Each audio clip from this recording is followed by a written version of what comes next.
અયોધ્યામાં રામલલ્લા મંદિરના પ્રાણ પ્રતિષ્ઠાની બીજી વર્ષગાંઠ પર વડાપ્રધાન નરેન્દ્ર મોદીએ દેશવાસીઓ માટે એક સંદેશ લખ્યો કે ભારત અને વિદેશના તમામ રામ ભક્તો વતી હું ભગવાન શ્રી રામના ચરણોમાં મારા હૃદયપૂર્વકના પ્રણામ અને વંદન કરું છું.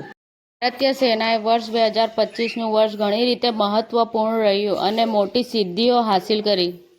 કરિયર બરબાદ કરવાનું કાવતરું તારા સુત્રિયાએ પેટવીઆરનો પર્દાફાશ કર્યો.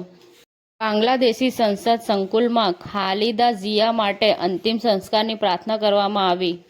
ઐશ્વર્યા રાય બચ્ચન અને અભિષેક બચ્ચન વેકેશન પર ક્વોલિટી ટાઈમ વિતાવી રહ્યા છે.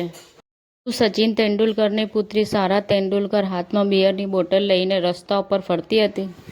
22 વર્ષોમાં સ્વાગત પ્લેટફોર્મ થકી 99થી વધુ અરજીઓનો નિકાલ કરવામાં આવ્યો. ન્યૂઝીલેન્ડે નવા વર્ષ 2026નું ખૂબ જ ધામધૂમથી સ્વાગત કર્યું.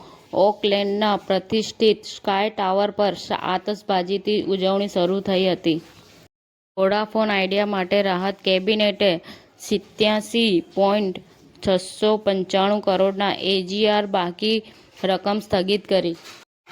ગીર સોમનાથના તલાલામાં ફરી ધરતી ધ્રુજી, સતત ત્રીજા દિવસે ભૂકંપનો આંચકો. સમાચાર ટુડે ન્યૂઝ ચેનલની ટીમ અને જે સત્ય છે તે જ બતાવશે. આપ જોતા રહો સમાચાર ટુડે ન્યૂઝ ચેનલ. ગુજરાતની ધરતીનું ગુજરાતીઓ માટે જ એટલે કે સમાચાર ટુડે ન્યૂઝ.